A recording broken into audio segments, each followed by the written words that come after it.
What's up guys, I'm back once again to show you some of the hot mods of the week, and in this week's episode we have a couple of new explosive mods, as well as a brand new Call of Duty armor. But to kick things off, we have Stalker Wilderness Overhaul, and what this mod is going to do is make the plant life of the game look more like the plant life that you would see in the Stalker games. Now this mod is not only going to affect the grass and the trees, but it's also going to affect the ground itself, including many roads. Now this mod is going to come in one of two files, a version with trees and a version without trees. Now whilst we're on the subject of the Stalker games, the next mod I have for you is Stalker Mattress Retexture, and what this mod is going to do is take all of the mattresses in the game and replace them with the texture from the Stalker games. So if you plan on doing a playthrough of Fallout 4, especially on survival mode, where you're going to be spending a lot of time looking at mattresses and beds, then maybe this mod is worth the download. Now last week we took a look at the COD Ghost Jawbone outfit, and this week we have another Call of Duty armor mod, and of course I'm talking about the BZW MW Mara, and you can craft all of these new armor pieces at a chem station under the Modern Warfare Mara section for a small amount of crafting materials and requiring no perks. And in terms of protection, the armor itself is going to offer 40 ballistic resistance, 10 energy resistance, 10 radiation resistance, and +1 luck. The drop leg holster is going to offer 10 ballistic resistance and 10 energy resistance. The gas mask is going to offer 5 ballistic resistance and 5 energy resistance. The gloves are going to offer the same 5 ballistic resistance and 5 energy resistance. The hairpiece is going to offer 4 ballistic resistance and +2 charisma. The mag pouches are going to offer 5 ballistic resistance and 5 energy resistance. The Shamag is going to offer the same 5 ballistic resistance and 5 energy resistance. Again, the vest radio is going to offer the same 5 ballistic resistance and 5 energy resistance. And finally, we have the waist gear, which of course is going to offer 5 ballistic resistance and 5 energy resistance.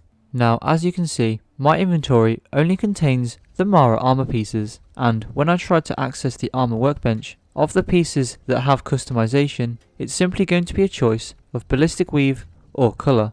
But anyway, I think we've spent enough time staring at armor pieces, so let's move on to the next mod.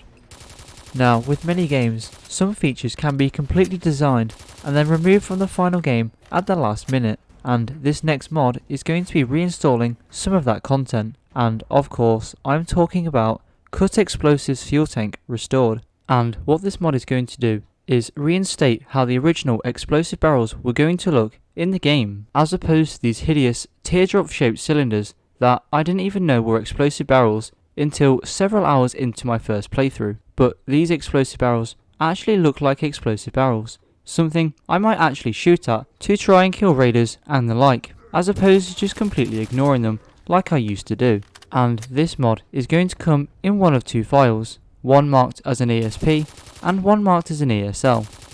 And whilst we're on the subject of explosives, the next mod I have for you is explosive barrels. And as the name suggests, what this mod is going to do is add several explosive barrels all over the Commonwealth, which have been inspired by the barrels from Half-Life 2. And these barrels are going to come in 3 different amounts: light, medium and heavy. Now the light version is going to add around 500 barrels into the game. The medium version is going to add around about 1,000 and start to replace random objects throughout the game. The heavy version is going to add around 2,300 barrels into the game and replace even more objects. And as well as coming in light, medium and heavy, each one of those files is going to come in either ESP or ESL to potentially save on your load order. And of course, this week's weapon mod is the Remington Model 700, and after loading into the Commonwealth for the first time after installing this mod, you'll get this pop-up asking how you'd like the weapon to be distributed into different level lists. And at the end of this pop-up, you'll be able to give yourself a cheap version, or you can visit a chem station where you can craft one under the Remington 700 section for a small amount of crafting materials and requiring gun nut too. And in terms of upgrades, you have the choice of 2 receivers, 6 barrels, 2 magazines, an impressive 17 sights, 4 left rail attachments, 3 top rail attachments, 4 right rail attachments, 4 bottom rail attachments, 8 ammunitions,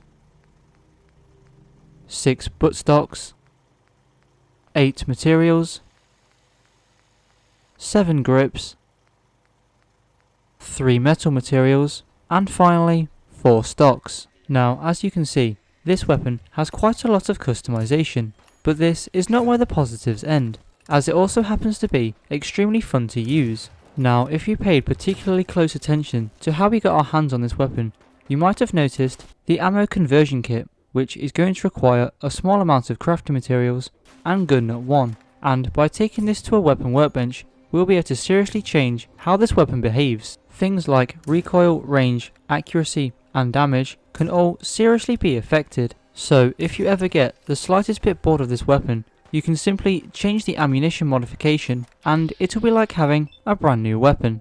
And with that, that's going to wrap it up for this mod, and the video for that matter.